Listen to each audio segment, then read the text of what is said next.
Hello student, स्वागत है आपका आपके अपने channel student study with Satya में। दोस्तों, आज मैं आपको कक्षा 10 की हिंदी का बहुत इंपॉर्टेंट क्वेश्चन कराने वाला हूं, जो बोर्ड परीक्षा 2023 के लिए बहुत ज़्यादा इंपॉर्टेंट है। तो चलिए शुरू करते हैं आज का वीडियो। देखिए, बोर्ड परीक्षा 2023 के लिए इंपॉर्टेंट है और क्लास 10th के लिए हिंदी है। ठीक है, हिंदी का देखिए क्वेश्चन नंबर 4 पे पूछा जाता है, निम्नांकित पद्यांशों में से किसी एक की संदर्भ सहित व्याख्या कीजिए तथा उसका काव्य सौंदर्य भी लिखिए। देखिए, आपसे दो पैसेज पूछे जाएंगे, दो संदर्भ पूछे जाए, दो पैसेज पूछे जाते हैं। उनमें से कोई एक ही पैसेज का हमें जो है उसका संदर्भ लिखना होता है, व्याख्या लिखनी होती है, प्रसंग लिखना पड़ता है और काव्यगत सौंदर्य लिखना पड़ता है।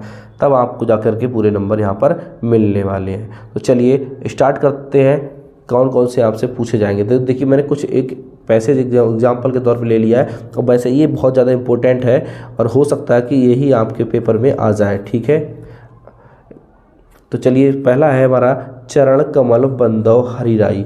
ठीक है, ये वाला पैसेज जो है सूरदास का लिखा हुआ है। तो देखिए, आपको अगर पहचानने में दिक्कत होती है ये कौन से पार्ट से है तो आप कमेंट करके बता दीजिए, मैं आपको बता दूंगा कि कौन से पार्ट का पैसेज होगा और उसकी क्या पहचान होगी और पहचानेंगे कैसे कि ये कौन से पार्ट से होगा।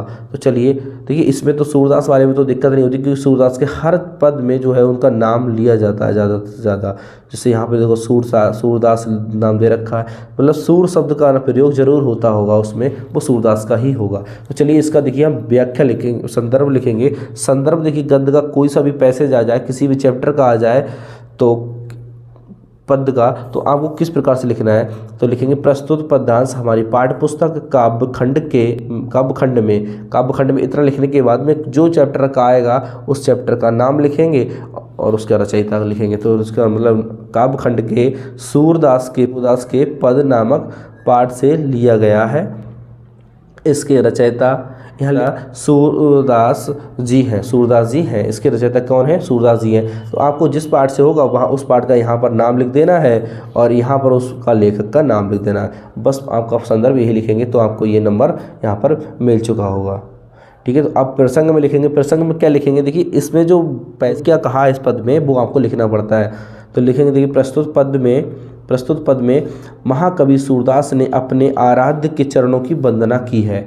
क्या की है? उसमें वंदना ही करी गई है। तो लिखा, चरण कमल बंदौ हरिराई कर रहा है। तो आप प्रसंग में इतना लिख सकते हैं तो आपका यहाँ से भी पूरा नंबर मिल जाएगा।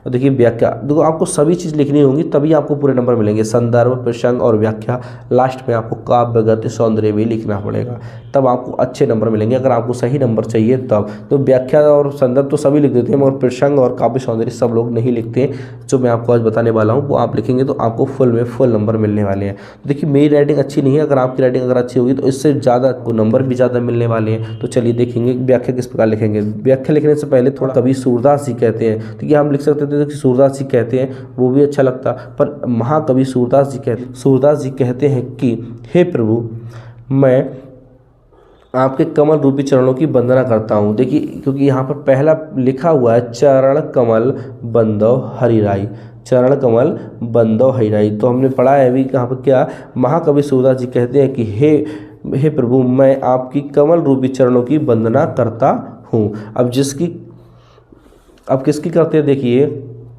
जाकी कृपा पंगु गिरी लांगे, मतलब कह रहा है जिसकी कृपा से पंगु माने लंगड़ा व्यक्ति, गिरी माने पर्वत, लांग जाता है, अंधे को सब कुछ दर्शाई, मतलब अंधे को सब कुछ दिखने लगता है।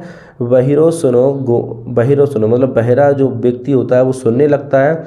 गूंगो पुनि बोल है तो मतलब गूंगा फिर से बोलने लगता है। रंग चले सिर छत्र धराई, मतलब रंग कृपा से भिखारी भी राजा बन जाता है। ठीक है, तो सूरदास जी कहते हैं, सूरदास स्वामी करुणामय, सूरदास जी कहते हैं, हे करुणामय स्वामी, बार बार बंदो तहीं पाई, अब मैं आपके बार बार आपको वंदना करता हूँ। तो इसी प्रकार से आपको यहाँ व्याख्या लिखना है। तो देखिए किस प्रकार से लिखा है, मैं आपके कमल रूपी चरणों की वंदना करता हूँ, जिसकी कृपा से लंगड़ा व्यक्ति पर्वतों को लांग जाता है, अंधे व्यक्ति को सब कुछ दिखाई देने लगता है, बहरा सुनने लगता है, गूंगा फिर से बोलने लगता है।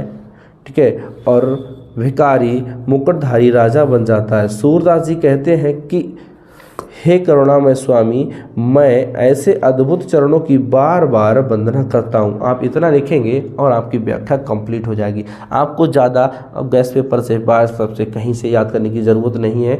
मैं आपको इसी चैनल पे सब कुछ हिंदी का बताने वाला हूँ जो इस पेपर में आने वाला है। तो अगर वीडियो अच्छी लग रही हो तो वीडियो को लाइक करें, अपने दोस्तों के साथ शेयर करना ना भूलें, और चैनल पर पहली बार आएँ तो चैनल को सब्सक्राइब कर लें और बेल आइकन को ऑन कर लें, जिससे हमारी आने वाली सभी वीडियो का नोटिफिकेशन आपको सबसे पहले मिल सके। तो चलिए आगे बढ़ते हैं। इसी में लिखेंगे काव्यगत सौंदर्य। तो आपको लास्ट में लिखना है काव्यगत सौंदर्य। उसमें आपको 5 लाइनें लिखनी है, मतलब 5 पॉइंट बनाने को 5-6 पॉइंट लिख देंगे तो अच्छा रहेगा, तो हो जाएगा। देखिए काव्यगत सौंदर्य में हम पहले नंबर पर लिखना पड़ेगा। इसमें हमें बताया क्या गया है, इसमें क्या कहा गया है। इसमें ईश्वर के चरणों की महिमा व्यक्त की गई है। मतलब इसमें देखिए भाषा कौन सी प्रयोग की गई है, ब्रज भाषा में। तो ये देखिए सूरदास जी ने जो है ब्रज भाषा में ही सभी रचनाएं की हैं ज़्यादा से ज़्यादा, तो ब्रज भाषा है इसकी। अलंकार देखिए रूपक, क्योंकि चरण कमल बंदो हरिराई, ये रूपक अलंकार का उदाहरण है। तो आप यहाँ पर रूपक अलंकार। रस है हमारा ये भक्ति। देखिए भक्ति कर रहे हैं ना सूरदास जी भगवान की, तो रस कौन सा हो गया, भक्ति रस हो गया। छंद इसमें देखिए गय पद मतलब गा गा के पढ़ा जाता है, तो गय पद हो गया। तो इसे आप इतना लिखेंगे ना काव्य सौंदर्य में, तो आपको फुल नंबर यहाँ पर पूरे इस पैसेज के जो है नंबर आपको मिलने वाले हैं। तो उम्मीद करते हैं आपको ये तो बहुत अच्छे समझ में आया होगा। देखिए गय पद इसलिए बोल सकते हैं, ऐसे आप ऐसे पढ़ेंगे ना तो बहुत अच्छा लगेगा। चरण कमल बंदो हरिराई, जाकी कृपा पंगुगिरी लांगे, अंधे को सब कुछ दर्शाई, चरण कमल बंदो हरिराई। मतलब यहाँ तक बोलने के बाद फिर से एक लाइन ये वाली फिर से बोलेंगे तो अच्छा लगेगा। ये लाइन फिर पढ़ेंगे। बहिरो सुने गूंगे पुनि बोले, रंक चले सिर छत्र धराई, चरण कमल बंदो हरिराई। सूरदास स्वामी करुणामय, बार बार बंदो तनि पाई, चरण कमल बंदो हरिराई। ठीक है, इस प्रकार से ये क्या है हमारा गेय पद है, मतलब गाने वाला ये पद है। तो आपको बस इतना ही लिखना है इसमें। और देखिए मैंने एक आपको इम्पोर्टेंट पैसेज ही बताया है, इस प्रकार से मैं और भी आपको ये पैसेज दे रहा हूँ। तो इन पैसेज को क्या है आपको अच्छे से तैयार कर लेना है। इनकी सभी व्याख्याएं, संदर्भ, प्रसंग, काव्य सौंदर्य, इसमें कौन सा रस है, कौन सी भाषा है, कौन सा अलंकार प्रयोग किया गया है, सब आपको बता देना है। ठीक है, और मैंने आपको ये पैसेज मैं आपको दे रहा हूँ, इन्हीं में से आपका एक कोई ना कोई पैसेज आपका 100% फंस जाएगा, पक्का 101% आपका इसी पैसेज में से आएगा, कहीं से भी बचने वाला नहीं है। तो मिलते हैं नेक्स्ट वीडियो में। अगर वीडियो पसंद आया हो तो वीडियो को छोटा सा लाइक कर दें। मिलते हैं नेक्स्ट वीडियो में, आज के लिए इतना ही।